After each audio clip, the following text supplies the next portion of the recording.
The European Union should be massively expanded both in scope and power in order to have a greater influence on world events, Germany's left-wing Chancellor has declared.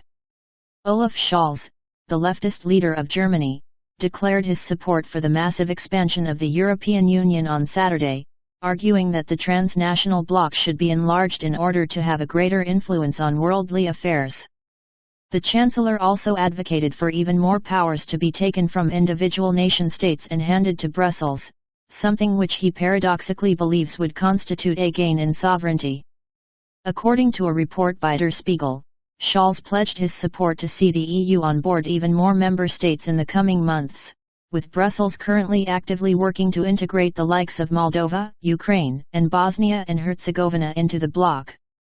A united European Union of 27, 30, 36 states with then more than 500 million free and equal citizens can bring their weight to bear even more in this world, the leftist leader declared in support of the expansion during a speech at the Congress of the Party of European Socialists, a transnational political organization encompassing many left-wing parties operating at the national level throughout the EU.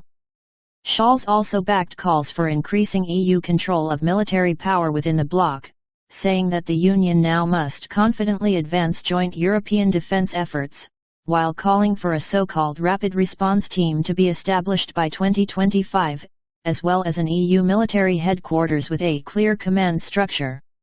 Perhaps most notably, the Chancellor also demanded the end of unanimity votes within the European Union, a measure which up until now has allowed individual member states to effectively veto moves made by Brussels that go against their interests, instead arguing that all decisions should be put down to a simple majority. Despite such a move effectively meaning that national governments within the bloc would effectively lose the ability to rule themselves, having lost the final say on the legislation enacted and enforced within their own territory, such a transition to a majority rules framework would somehow represent an expansion of sovereignty for these states.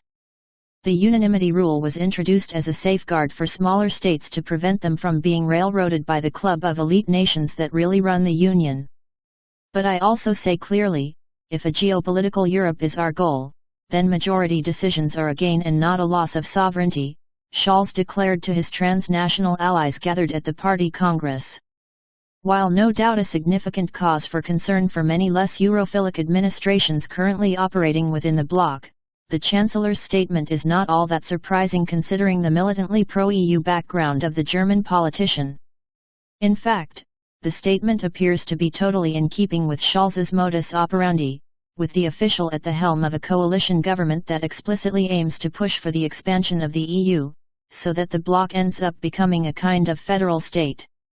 Such a United States of Europe appears to also be desired by current French leaders, with President Emmanuel Macron also openly stating that he wants to see the EU become ever more powerful. "We want to get a powerful Europe in the world, fully sovereign, free to make its choices and master of its own destiny," Macron declared at the start of the year.